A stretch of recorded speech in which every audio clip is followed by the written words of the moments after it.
My ex-girlfriend once scorned me, a high school dropout, turned worker, and discarded me like a worn-out fool. She treated me like nothing more than a money tree, and I thought I'd never see her again. But after 11 years, we happened to bump into each other at my daughter's school event. Sheesh, I guess your wife suits you well, given you're a dropout and all. She dresses so shabby. Could you keep your child away from mine? I'm worried your stupidity might rub off on my daughter. She hurled insults not only at me, but at my wife and daughter as well. My husband is the CEO. Unlike you, he's always too busy. Can't compare to your low-income lifestyle, huh? My smug ex, however, turned deathly pale at her husband's shocking behavior. My name is Liam Peterson. Today, I'm moving back to my hometown from New York with my wife and daughter. Has it really been 11 years? This feels nostalgic. After a few hours from New York, we arrived at our new home. I hadn't been back to my hometown since I was 25, and seeing the unchanged townscape made me feel nostalgic. Dad, this house is beautiful.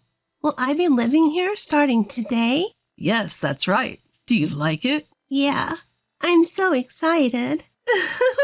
I remember you couldn't sleep because you were so excited last night. The child whose eyes sparkled in front of the new house was my daughter, Harper. Beside her, my wife looked at Harper with a gentle smile. My kind wife and my lively, cheerful daughter, Harper.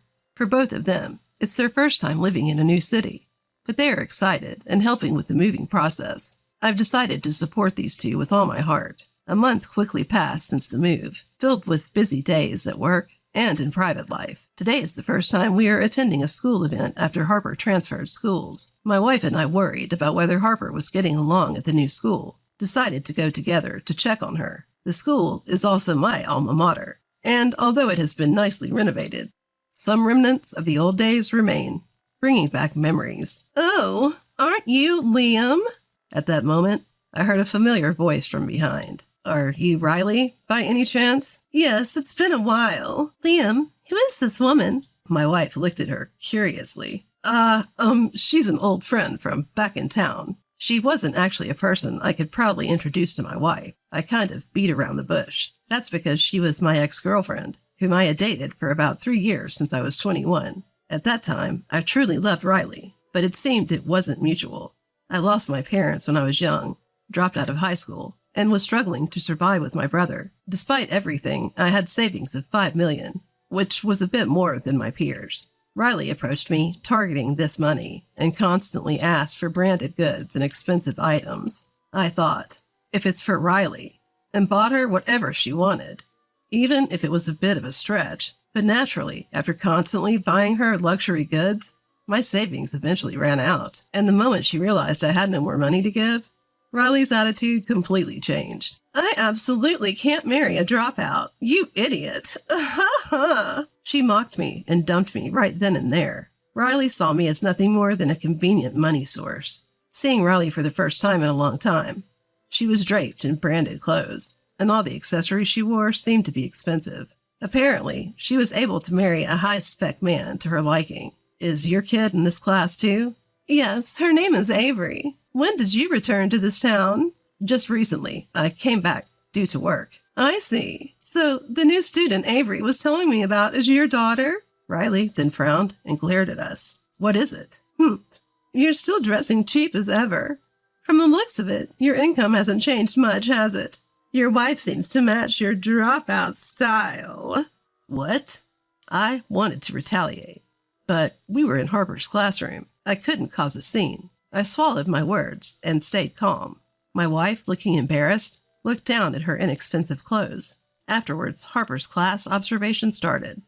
But the entire time, I was awkward, with Riley sitting next to us. Though the parents had an uncomfortable relationship, the kids were different. Harper, who initially struggled to fit in after transferring, was slowly becoming friends with everyone, thanks to Avery, Riley's daughter, who was the class representative. We started hearing more about the school, and we were delighted to see Harper sharing her school stories with a smile. Dad, I was playing with Avery and her friends today. Ha! Is that so?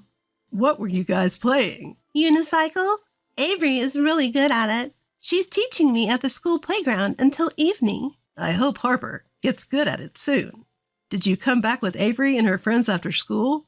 No, Avery's mom came to pick her up, so she left before us. I see. It would be nice if you could come back together tomorrow. According to Harper, Avery is good at both academics and sports. Better than other kids. Harper admires Avery. Avery seems to be a straightforward kid, despite her mother. She must take after her father. That night, after hearing about Avery from Harper, while we were relaxing and watching TV after bath, I received a call from an unfamiliar number. Bewildered, I decided to answer it. Hello. Good evening. My daughter had your company today. Riley. Why suddenly? It seems you haven't changed your number since back in the days. Good thing I remembered it.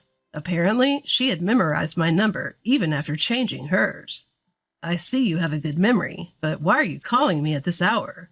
I have a request. I want your daughter to stop playing with Avery.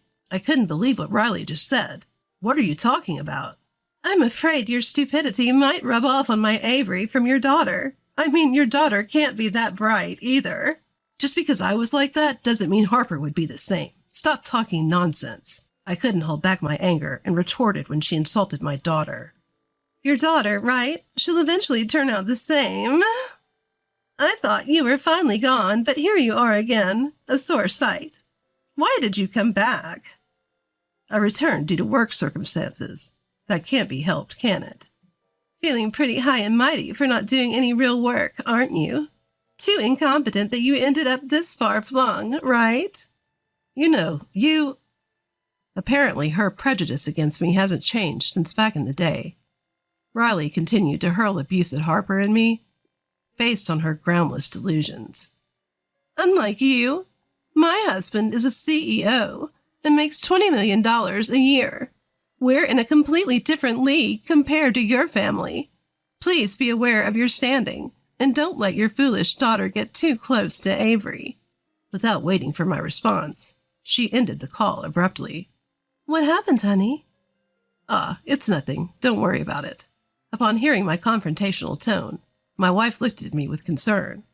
To spare her any unnecessary worry, I decided to keep the details of the call to myself. The next day, concerned about Harper after yesterday's call, I decided to pick her up from school after work. Looking across the schoolyard, amidst other kids playing cheerfully on the playground equipment, including Avery, I spotted Harper playing alone in a secluded area. Harper, I've come to pick you up. Let's go home together today. Dad, did you finish work early today? Yeah, but why are you playing alone over here? Well, I just felt like playing alone today, Harper answered awkwardly while twirling her hair. A habit she has when she's not being truthful. Did that woman tell Avery not to play with Harper? Ever since yesterday's call, negative thoughts have been racing through my mind. On our way home in the car, I casually asked Harper, "Hey Harper, how's school going? Having fun?" Yeah, it's fun. That's good to hear. Despite her words, Harper's reply lacked energy, and she looked quite lonely. At this rate, Harper could end up isolated. I decided to prepare my wife for the worst and tell her about yesterday's call and Harper's situation today. Even though she'd been aware, my wife was shocked to hear the news and was worried about Harper, who had been excluded, yet pretended everything was all right. We decided to change the situation somehow and consulted Harper's teacher. However, nothing seemed particularly amiss in front of the teacher, and we were simply told, "I'll keep an eye on it." But day by day, Harper seemed to be losing her cheer. I wondered if there was a way to give her an opportunity for change. That's when I remembered the parent-child camp, organized by the school, that was taking place next weekend. Although it was school-organized, it wasn't mandatory to attend, and due to my work schedule, we hadn't planned on participating. Hey, Harper, how about we join the parent-child camp next week? But you don't have to work? I think I can work it out, so I thought it might be nice to go camping together. What do you think? Yes, I want to go. Harper smiled joyfully. It felt like I hadn't seen that smile in a while. From then on, I worked overtime to clear my work, contacted the relevant parties, and somehow managed to free up some time for the camp. Finally, the day of the parent-child camp arrived. The venue was bustling, and we saw parents and children happily chatting together in groups of mothers engrossed in conversation. Among them, we also saw Riley, chatting with familiar moms beside Avery. Deciding to build friendly ties, we approached other parents at the event. "Hello, our daughter Harper is always talking about your children." I greeted a woman who seemed to be the mother of one of Harper's friends. But after briefly nodding at me, she quickly left without a word. Huh? My wife was also trying to engage with others. But just like with me, people quickly exited our conversation. Before we knew it, we were isolated. Suddenly, a chuckle reached our ears. We turned and found Riley smirking at us. The same people who had walked away were now gathering around Riley, sneaking glances our way. Damn, was this her doing? I was furious at Riley's subtle bullying. But this was a special family camp. We couldn't let it ruin our day. "Harper, let's start our activities. What are we making again?" Dad, weren't you listening? We're making barbecue. First, we need to start the fire. "That's right. Good job. Harper, I'll go grab the materials." In my haste to get everything ready, I saw my wife and Harper laughing. Their laughter eased my worries. I'm glad you laughed. Despite the isolation, I tried my best to make sure they had fun. As the sky began to turn the color of the setting sun, we finally enjoyed our barbecue. It was refreshing and delicious to enjoy a meal we had all made together. You all seem so close. How lovely. Just then, as if on cue, Riley showed up to disrupt our peaceful moment. "What do you want?" Oh, nothing. Just admiring how leisurely unemployed people seem to be. Lucky Harper, getting to camp because of her low-income daddy. Riley's mocking was loud enough for everyone to hear. The other parents followed Riley's lead and started laughing too. The situation was unbearable. My wife clenched her jaw in frustration, while Harper looked down, on the verge of tears. "Riley, I took a day off to be here. Can you please leave us alone?" I bet your boss is thrilled to have an incompetent worker like you take the day off. You know my husband is a CEO. He's busy every single day. Surrounded by supportive parents, Riley continued to belittle us. Just then, a man walked in from the entrance of the campsite. "Sorry I'm late." Daddy! Dear, is everything okay with your work? It seemed Riley's husband had finally arrived. "Yeah, I finished it up a little early today. Is Avery having a good time?" Of course, I've been having a lovely chat with the other moms too. Riley stood next to her husband, showing off her successful spouse to everyone. Basking in the admiration of the other parents, Riley seemed quite pleased. Her husband engaged with the crowd for a while, but then seemed to notice us off in the distance. Riley, who's that family over there?" Ah, the new folks in town. Look at that man over there, not working from the morning like the rest of us. It's such a shame to watch. And you're so much better than him." "Hold on a second. That man is—" Riley's husband hastily approached me. "Indeed, if it isn't Mr. Peterson, the company president. It's been a while. I never thought we'd meet here." "Huh, you know me." Seeing her husband hurriedly greet me, Riley could hardly hide her bewilderment. "Riley, why don't you greet him too? This man is the president of an important client company. They're developing drones." "This guy is a company president?" Riley looked at me with disbelief. "Yes, I am the president of a drone development company. My wife is the vice president. Originally, it was a small startup with just a few employees, but now, thanks to our efforts, it has grown to rank among the top 10 fastest growing companies across the country." Riley's husband's company, which is making notable progress in agriculture, logistics, and research by utilizing drones, has come to rely heavily on the drones my company produces. "By the way, Mr. Peterson, why are you in this town? I thought you were residing in New York." "The local politician asked me to create a new industry here, to bring life back to the town and make it more youth-friendly.